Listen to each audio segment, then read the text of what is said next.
Welcome to Body by Design. I'm your host, Blue Driver, a women's strength training and metabolism coach. I went from years suffering hormone imbalances, looking soft and bloated, to symptom-free and building muscle for a toned athletic physique. Since then, I've made it my mission to empower women to take control of their own health, hormones and body composition. So grab a cup of coffee and let's build your body by design.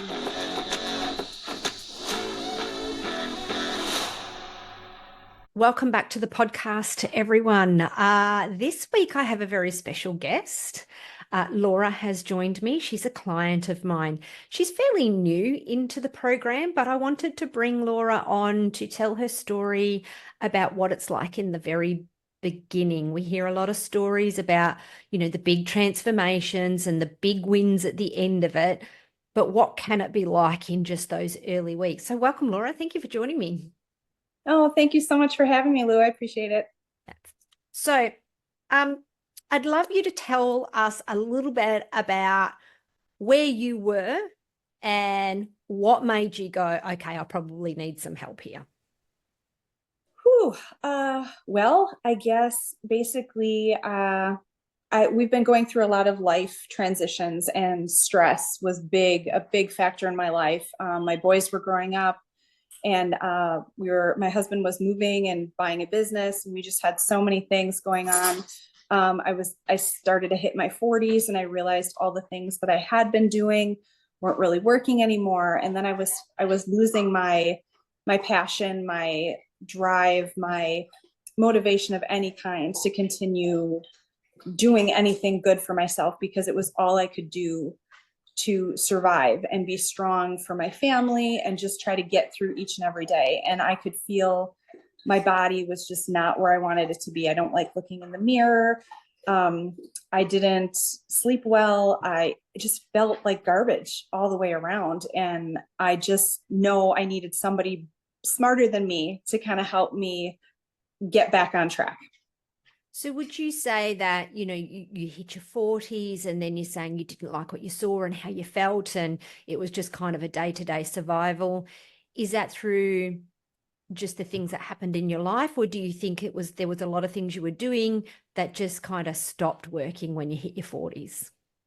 Yeah, I think it was both. I think both of those things compounded together just kind of made for the perfect storm for me, and it made things really difficult. Yeah. So what had you tried that just wasn't working for you? Well, I don't know if I'm allowed to throw any companies under the bus, and actually I don't really want to. We don't even have to talk companies. It can be general specialty or whatever it is. Perfect. So I was a health and fitness coach through an MLM for, oh goodness, how long has it been now? Well, it was 6 or 7 years, and I had done their programs religiously. I kind of followed their eating, but even way back when, I kind of knew it really wasn't right for me that way. So I kind of did my own thing that way. And I saw results. I saw weight loss for sure. But now looking back on it, I don't really feel that I actually saw like muscle growth, if that makes sense. So and I follow those. Skinny fat is what I refer that to. So your body shape doesn't really change. It doesn't really look any better. It's just smaller. I think when people go to lose weight, they envisioned, the shapely shoulders and the nice toned legs. But if you don't have the muscle underneath that, you're just straight up and down. And I refer to that as skinny fat, which is what I used to be. Okay. Yeah, that's what I would say. I did for a long time. And I guess once I hit about 42, even those programs, they stopped having the same effect. Like I couldn't even lose the weight the way that I was before, or I didn't feel, I don't know if they almost felt hard for me, which was difficult because I had been working out consistently for many years, and I didn't know why things felt so hard for me. You hear that a lot, don't you? That things just stop working. Yeah. Yeah. And I didn't really, I mean, I heard it and I understood it, but I didn't really get it until it happened to me. It's kind of like hitting a brick wall. And all of a sudden it's like, whoa, you wake up almost one day and feel like, who am I and what just happened? Mm. And you kind of feel a little bit crazy because not only is your body rebelling, but like things are going on in your brain, and you know, your sleep and everything is just, it's difficult. Yeah. And I think, there's a combination of things there where we talk about, hitting your 40s, and your hormones certainly do fluctuate, and perimenopause hits, and the stubborn belly fat comes in, and the brain fog.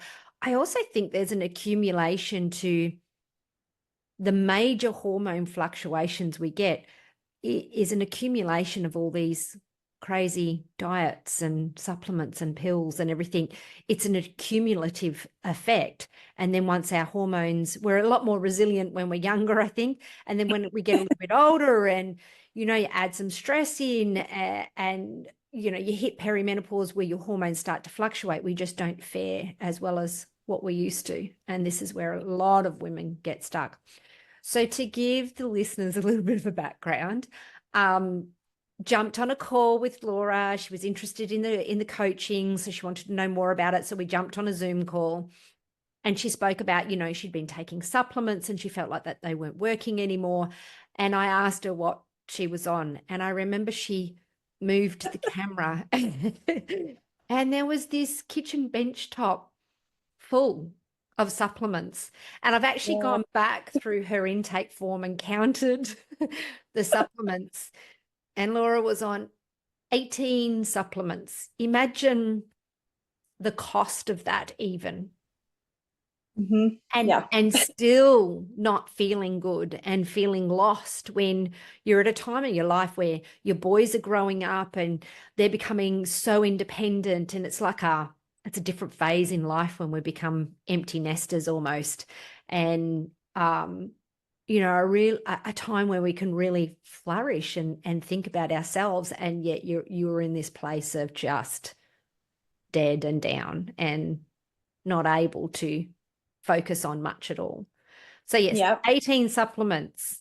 Where are we at now with you, darling? 6 total. Six, 6. six Yeah. total. And I will say it's very early stages for Laura, and probably 3 of those won't be ones that she continues on long term. There are a couple there that when we strength train and just through general diet and modern food that we probably could do to top those up. But generally, I'm not a big supplement person, and we're getting it from food. And how do you feel? I feel really amazing. I could not believe it didn't, it took maybe what, 2 weeks, maybe after Mm, kind of things off and eating more in the pro-metabolic approach that you kind of talk about. yeah. I think it was a couple weeks, and I felt my energy just like go through the roof. I couldn't believe it. I was shocked. Mm. A lot of people are amazed at how quickly you can gain energy and sleep. Energy and sleep are two ones that seem to pick up really, really quickly when we just get back to our basics. So when Laura came into the program, there's a bit of a process that we go through. I have a kind of a formula, I suppose you say, that we assess where she's at. We worked out what was working for her, what wasn't. So we biffed. I think there was maybe 1 or 2 supplements in there that she was taking that were ones that we kept. The rest Yep. went. And we got back to basics. So, meal planning, tracking your food so you were aware of what you Yeah. were eating, when you were eating, was it balanced? What's Mm-hmm. in there? Nice nutrient dense foods. I mean, all the foods that you can eat now, all the nice fruits and roots and honeys and beautiful grass-fed meat. Um, Mm-hmm. and just tracking that. How have you found tracking? A lot of people can find tracking a bit overwhelming, but what's it? And they find it, I think the comments I get is it's restrictive and it's Mm-hmm. overwhelming. Yeah. And I was one of those people. I have tried for years to track and follow like an app or macros, and I would maybe 2, 3 weeks max. And then I would say, I can't do this. This is too much. This is too hard. And I think it was because I really didn't understand the purpose behind it. Mm, Everyone tells you watch these coaches and these influencers, and they always tell you track your macros, track this, do that, but they don't really get you to understand why you're doing it. And for me, that's a big thing. Now that I understand why I'm doing what I'm doing, and it's so easy. I literally plan on Fridays. I go through and I plan my meals for the next upcoming week. Mhm. On Sunday, I do all the shopping and the prepping and everything. And then I know what I'm going to be eating for the next solid week. And I know a lot of people would find that restrictive, like if you're eating the same breakfast, 7 days a week, or you're eating the same lunch or whatever. But I actually find it really liberating because like I don't have to think about it. I already know it's there, it's ready to go. I just have to eat it and weigh it and get it, in and out. It's so much better than I thought it was going to be. But I think it's because, again, you showed me what I'm supposed to be looking for and how I'm supposed to be breaking down macros. And the fact that the food, I'm actually getting a lot of nutrients like vitamin K, all of these things that I never put together before. Mm. And it makes a Much big more, difference. yeah, yeah. And I'm not craving anything anymore. No sweets, no crazy carbs. Like I just feel I'm satisfied. Like I'm happy. I don't feel like I'm missing out on anything. Isn't it amazing how you actually can eat the sweet foods? I mean, chocolate is wonderful. If you pick a beautiful, clean, dark chocolate, it's actually full of magnesium and it's wonderful for you. You can eat that. Custards and ice cream, all you have to do is fit that into your macros. It's all these wonderful, sweet things that you can have, yet you actually don't crave them once well, you're having some for starters, so you're not feeling like you're restricted. But when you balance your food, you balance your blood sugar, and your body's getting all the nutrition it needs, macro and micronutrients. Isn't it amazing how those cravings actually stop? You hear people going, oh, but I crave all the sweet food, yet it's the thing that they're denying themselves all the time. Right. I was really happy that I just got to keep eating burgers. I mean, I Yeah. don't eat them all the time, but burgers and fries, like, yes. Yeah. And you can cook it in a way that, I have chips multiple times. I love air fryer chips, but potatoes done in some coconut oil or some tallow Mhm. in the air fryer. They're not dripping in fat. They're not all these terrible seed oils. It's really good for you, and you can eat them without guilt or Yeah. feeling like crap afterwards. I mean, you go to Yeah. a takeaway shop and have those chips. And I literally feel sick after eating those now, after eating so clean and realizing how good I can feel when you go back and have that. You go, oh, that just makes me feel terrible. Yeah, I was actually really surprised at that too.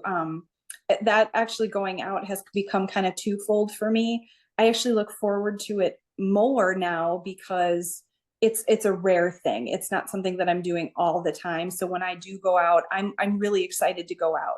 And I do indulge once in a while in maybe an alcoholic beverage or two. I eat maybe chips and salsa, or I'll have, fries or something. But yeah, that's the other thing. Moderation. But the food, you're right, it doesn't taste as good as I remember it. Mm. It's not as satisfying, so it's easier for me to just kind of push it off and be like, I'm done with that. I'm done because it's not as satisfying as it once was. And I think this is where, in the beginning, like you're saying, occasionally you'll have a drink. There's nothing wrong with doing that occasionally. And occasionally you'll go out and you'll have the chips and salsa. But I think the further you go down and the better you feel, you don't realize. I used to think I felt really good and thought that taking a nap on the couch after work before I cooked dinner was normal. And then I actually felt really good. It was like this, you don't know until you actually experience it. And then everyone, no one comes on and just gets it 100% and that's it, their life. It's Yeah. changing habits, it's getting things involved to become your lifestyle. And when you have those moments, you go, yeah, that's not as great as what I thought it was. Or, I don't feel as good now. And like you say, it's just Mhm. easier to go. It's easy to go, yeah, no thanks, because you don't feel like you're missing out anymore. You actually feel Right. like it's detrimental. Yeah. Yeah, Yeah. absolutely. Yeah.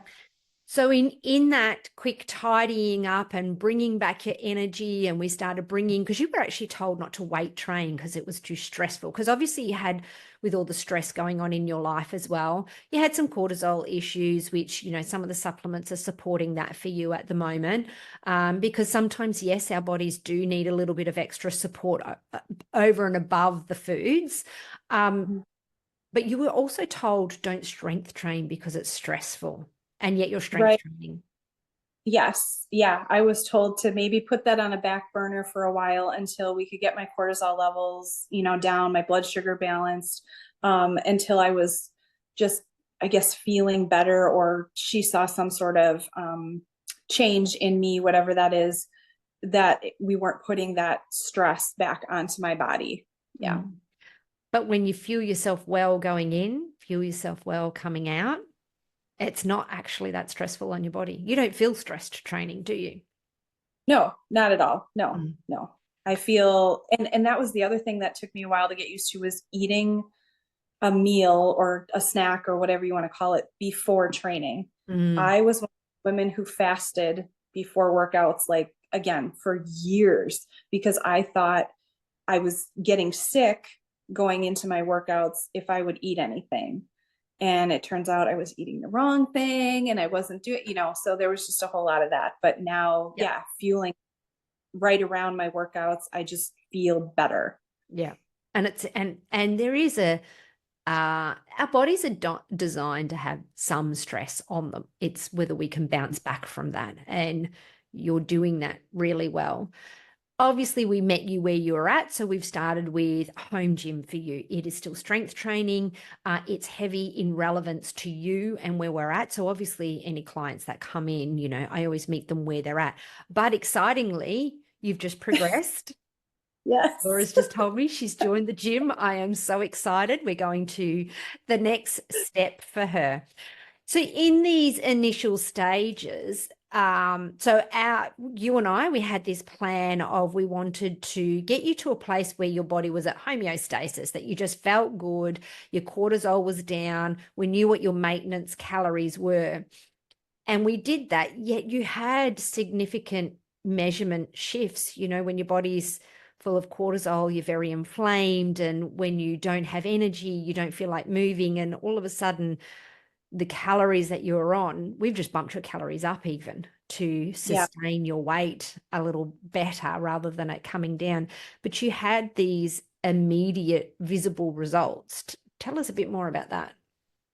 Yeah, that was another thing that I was floored with. Because I think, just because, again, for so long women were told, like, work harder, eat less, right? So it was eat less, eat less. I actually had a trainer, probably about 10 years ago. She told me not to eat over 1,500 calories a day.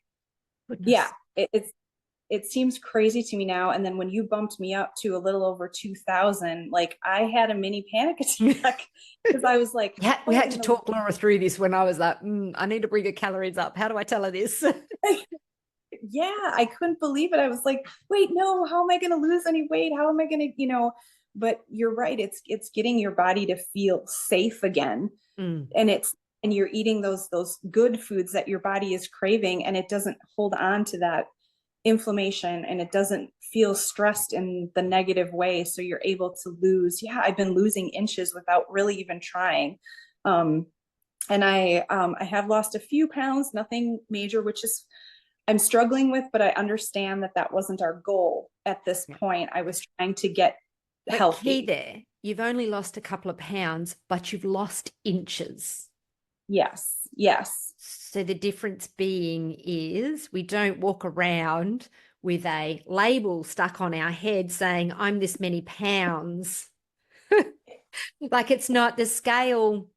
I mean, the scale does matter. It is a tool that we use. And for some people, Mhm. yes, that number does need to go down, but it's more about the inches that you're losing, because it's ultimately at the end of the day, it's when you look in the mirror, you want to look good.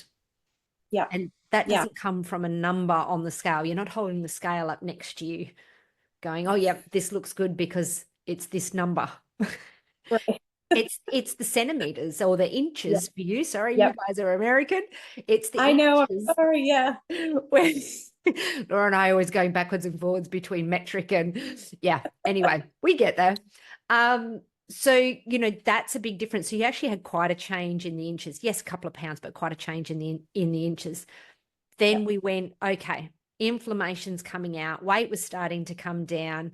We want to, and like she said, it was hard for her to wrap her head around. I wanted to stall that just so she could get into that place of the body feeling safe, make sure the cortisol is down.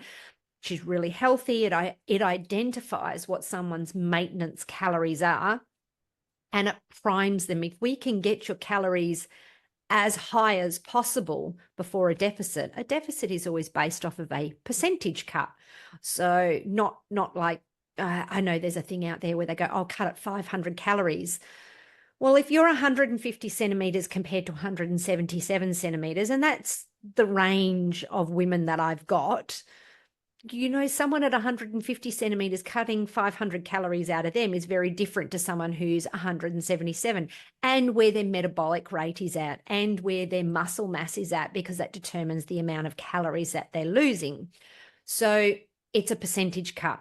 So therefore, if we can get your calories higher and we do that 10 to 15% cut, you're actually in a deficit on more calories losing weight, which is always a good thing because we get to maintain your health with the amount of nutrients going in. So that's where we're at with you at the moment. Yep. Yeah. And we're preparing for the cut. We're just about to set a date for Yep. a deficit for her. So we're going to do a 12 to 16 week nutrition periodization with Laura, just to bring her body fat down a little bit, because she's training well now. She's got the skill of training. She's got the intensity. She's now moving into the gym. So we're going to be able to do the heavier weights, which is going to be fantastic. And at Laura's stage, she should still be able to maintain, but if not build muscle from here as well, to get her to a place where she's feeling, when she looks in the mirror, she feels more comfortable. But not just looking in the mirror, feeling comfortable. You feel great now. Yeah. Yeah, I do. Feeling good with that look. Yeah.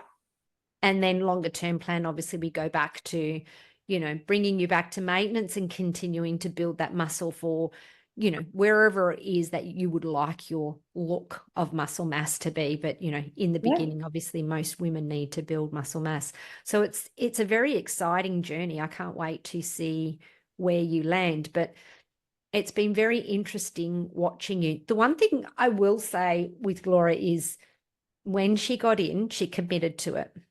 So by the time we had done our onboarding call, she'd done all the startup materials. She's using the chat. She's asking questions. She's getting her meal plans reviewed. She's sending her videos. She's taking on the feedback for the skill building and all these things. So it's not just a program that she's come into and it just magically happens. I really want to acknowledge the actual hard work that you've done to jump in and do that. You're doing the work, because there are some things that you need to do. There's startup materials and understanding that you need to go through. You do need to learn to build your own plans. I'm not one, like you're talking about, how to do that now, and now you can plan your meals out. So when you get to where you want to be, you get that freedom of being able to maintain that and control your body lifelong, not always being tied to a coach who's drip feeding you meal plans and you've got no idea of what they are. Right. Yeah. So she's really jumped in and done that hard work. And, I commend you for that, because it's not easy to change. It's not easy to change our habits, and you've done a wonderful job. Oh, thank you. Thank you. It feels really hard, but I'm trying. You're doing fantastic. And look, there's been bumps along the way with Laura as well. She's a couple of months in now, and there's certainly been bumps along the way, because life happens. Life happens with all of us. But she's always looking for the what can I do, not the I can't do this. So here's to our next phase in bringing your body fat down, which is going to be super exciting for you, I'm sure, because that's ultimately what you've been looking at. So we're there and ready to do that. So that's very exciting. Yep. But any of those Oh, one of the things I'd love you to talk a little bit more about, we were actually started talking about this. We were chit-chatting before we got on the podcast.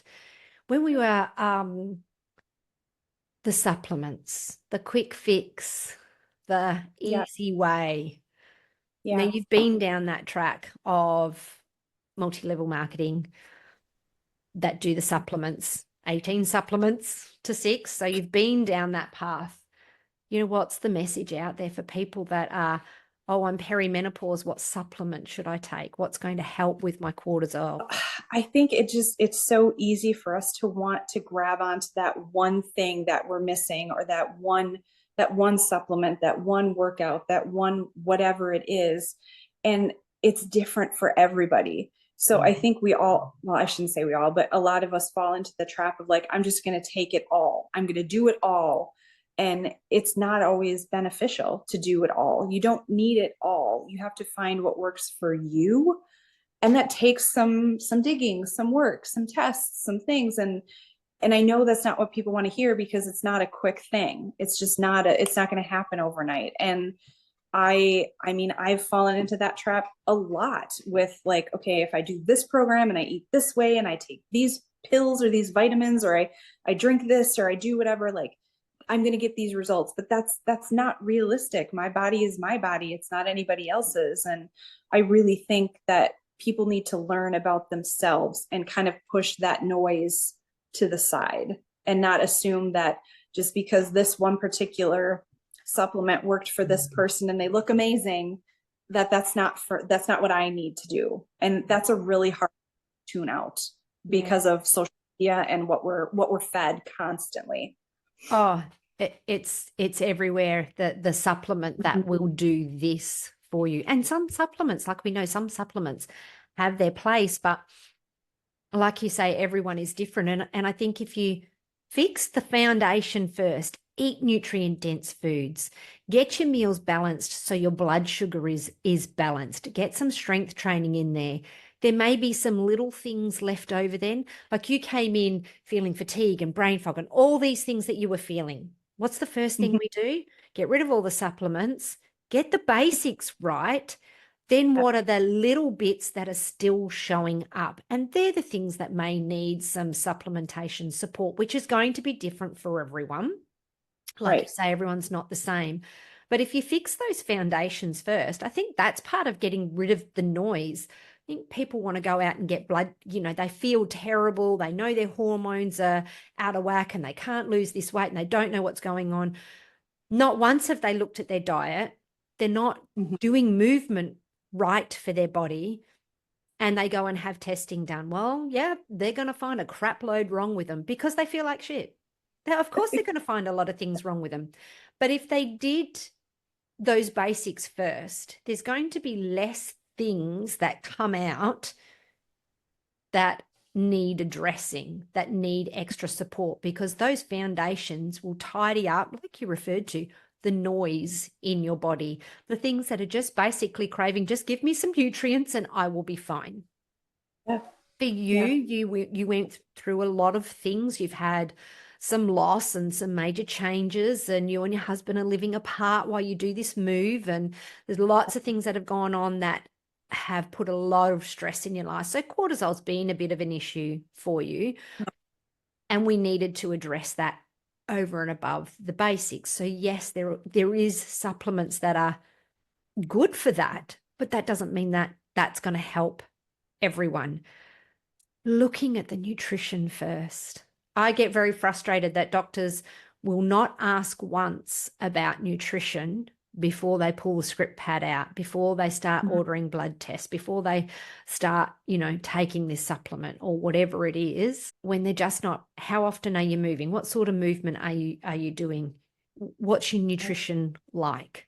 And I think, that's something that people could really take away from this. And I offer a lot of free resources on my Instagram for anyone that wants to know about better foods to eat or anything like that. You can always DM me. I'm happy to chat just to get some basics right. You may want some guidance like Laura's done, get some guidance to really hone in. But what a shift that you've had by having that guidance. Really big Yeah. shift up front. Yeah. Yeah. And I just want to say I was really nervous too about the food, that it was going to be weird, or it was going to be difficult for me to find at my local supermarket, or it was going to be tedious to prepare. And it's not that at all. Like I can use my own recipes, and if there's ever one that I'm like, oh, I really really like this, but I'm not really sure how to make it fit in my plan or whatever, you're more than happy to take a look and say, hey, if we switch this out for this, or we add more of this, or whatever it is, that'll fit great, and that's a perfect balanced meal then for you. And I love that. Yeah. I'm tired of following everyone else's idea of what a meal should be or what a meal looks like, because again, their calories and macros are not mine. And it Exactly. it just it's so nice to be able to like, well, you know what, I really like bagels and peanut butter, so guess what, I'm going to figure out a way to make that part of my, breakfast for a week or whatever it is, and that's okay. And Yep. I just that really love that about all of this that we're working towards. Yeah, definitely got that help there. And there's also, there's always lots of ideas out there, and we've got a community that shares ideas, and I've got a lot of recipes, but they're all amendable to your macros. Like you say, everyone is Mhm. different. I make them up according to my macros because that's what I use, but we can amend it to you to fit you, or take something that you like that is your normal everyday life. So many of us have got family that we're cooking for, and you don't want to be cooking a separate meal. So how do you make it pro-metabolic friendly? Usually it's just a couple of swaps. And how do you make it fit your macros? And it's actually not hard to do, but we can do that together. And you just start collecting and you get a little resource hub together. And then it becomes super easy just to swap things in and out because you've done the foundation work on tweaking it to your macros. And I Yep. think, you say about worrying about the food, the simpler the better. It really is just getting back to basics. Yeah, definitely back to basics, and things that I had just kind of forgotten about for so long because I was overcomplicating, I was overstressing, I was just being worried about the wrong things, I guess. And it's so much easier than people think it is. It really, truly. Yeah. So, for anyone out there that's listening that has been on the fence or feels overwhelmed or feels like they just don't have the energy and the capacity to even start something like this, what's been your experience and your advice for them? Um, well, I hope I don't cry, first of all, because this has been so great for me. My mood, my attitude, even one thing at a time, even if it feels overwhelming to do everything, you have been so great working with me. Like, okay, we're not going to push you too far too fast, but you definitely encourage and you support, like, well, okay, we can do this for now, but we kind of want to get you here, and here's why. I love hearing the whys. I'm kind of nerdy that way. I like understanding why it's affecting my body that way, why we're doing what we're doing. But um, it's really been wonderful to have that support, but from a one-on-one coach who I can just lean on and turn to and say, I feel kind of stuck, I feel kind of lost, or I feel bad, or, and the reverse, like, thank you, I feel so great about doing this. And it's worth it to me, because I have not focused on myself for a long time in this way. Mm. And I just being able to get back to that has just been game changer for me. And I feel so great. I'm so glad we found each other. I love this. My job is so amazing. Look at what I get to work with every day. Laura has been amazing to work with. Like I said, she actually puts the work in. There's work to be done. Yep. And you put it in. And I just love being part of changing someone's world like your world has changed. So thank you for the kind words. But at the end of the day, you've done the work, and it's wonderful. So well done. Thank you. Thank For anyone listening, I will get Laura back on if she's happy to come back on the other side of this journey, when she gets a little further down the track. But I think it's been wonderful hearing what it can be like in those initial stages, particularly for people who just feel like they don't have the energy, or it feel very overwhelmed about the thought of it. That, you. things can actually straighten out and get right pretty quickly for you and move past that feeling of overwhelm. Yes, for sure. I wasn't sure how that was going to go. I thought, oh man, I have to track food. I have to go back and working out consistently. I have to hit these many steps. And it seemed like a lot, but once I just started doing it, it felt less overwhelming. And now it's just kind of what I do. Yep. And I'm far Just becomes from perfect. life. I'm far from perfect. I fall, I screw up. I don't do some things once in a while, but You it don't throw the feels baby out with the bathwater, though. It happens. exactly, Pick yeah, yourself up and you just keep moving forward and do it better next time. exactly. It feels attainable right now, which feels good. Wonderful. Well, thank you for your time today, Laura. And if anyone found this helpful, please feel free to share it on Instagram by taking a screenshot and tagging me at strengthtraining.nutritionist. And we will catch up in the next episode.